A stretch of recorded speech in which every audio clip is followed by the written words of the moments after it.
All right, what's up everybody? Welcome back to the channel. We are here at the dump, and I'm gonna go ahead and tell you now, the water looks a whole lot better than it has the past couple of times. And I'm sorry that I've been coming to the dump a lot, but I'm not really sure right now of any other place that's actually open to the public except for Jenkins and Fish Pond. But the problem with that is it's really pressured and there's always a ton of people there. And practicing my social distancing, I don't really want to get around a ton of people.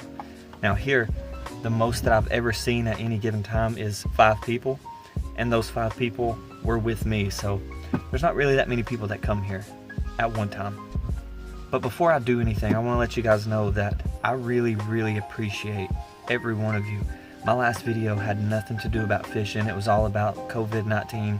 And you guys, knowing that there was nothing to do about fishing, still watched, you still liked it, and you still commented, and that means a lot to me, so thank you guys so much. While I'm getting rigged up, I wanted to start something new. As you all know, I am a Christian, and I feel like, you know, it's not like I'm gonna change my whole channel, but this little tiny change I feel could do some good, and that's my whole purpose. So I'm gonna go ahead and start doing verse of the day. And since this is the very first verse of the day for me, I figured I would start at a certain verse. And it's a verse that even if you're not a Christian, you know this verse. And that is John 3:16. Now the reason that this verse is so important is because it's pretty much what all of Christianity is based on. The foundation of the Christian faith is, you know, of the death and resurrection of Jesus. So John 3:16 basically says, God loved the world so much that he gave his only son to die for us. That way that we could, you know, be forgiven of our sins and live eternally with God. So just even hearing it makes my day feel a lot better, because it reminds me that no matter what kind of crazy thing that we're going through on earth, you know, he's there for us. He's watching over us. He loves us. And you know, we can give all of our anxieties and fear to him, and he will help us get through this time. So yeah, verse of the day. I'm gonna go ahead and try this spinnerbait. I got the War Eagle, and I have a ice fluke as the trailer with a little bit of chartreuse dipped on the back.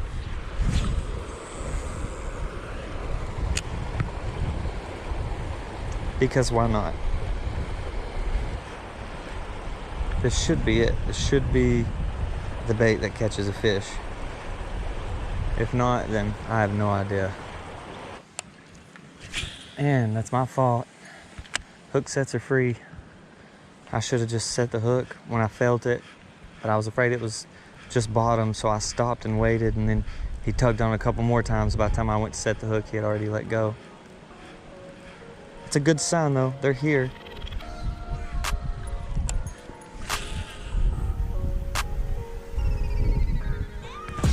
There we go.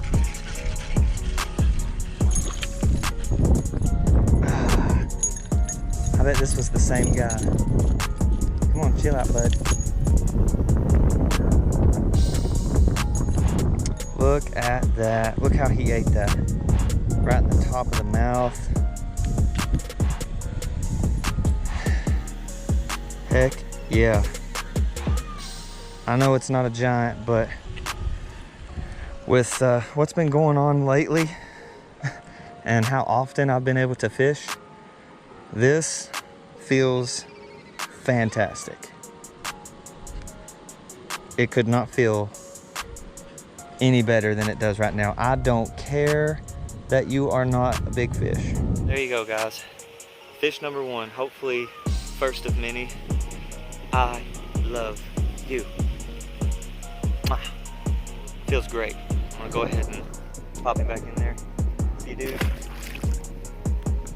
Yes. I knew putting on that spinnerbait when the wind started blowing would probably be the deal. I'm glad that I did. And I threw that fluke on there with the, it's like JJ's Magic or something, that chartreuse stuff.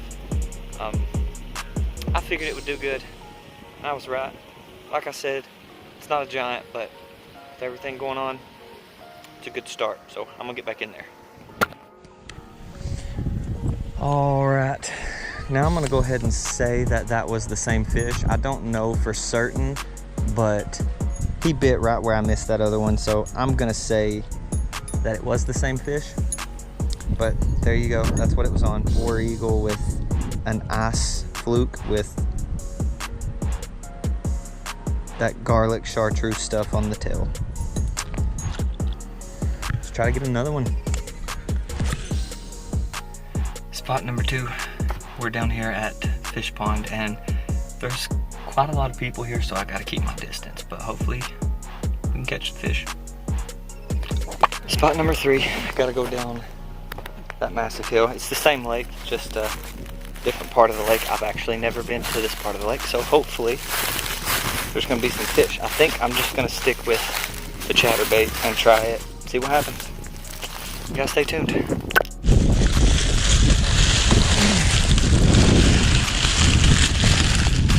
Phone is in the lake.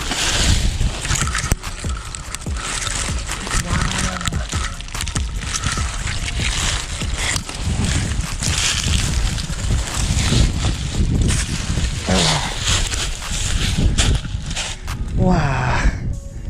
Wow.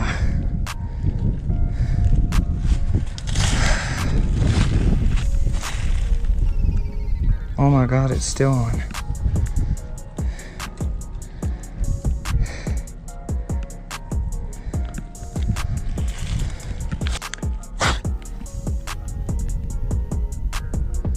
How is this still working?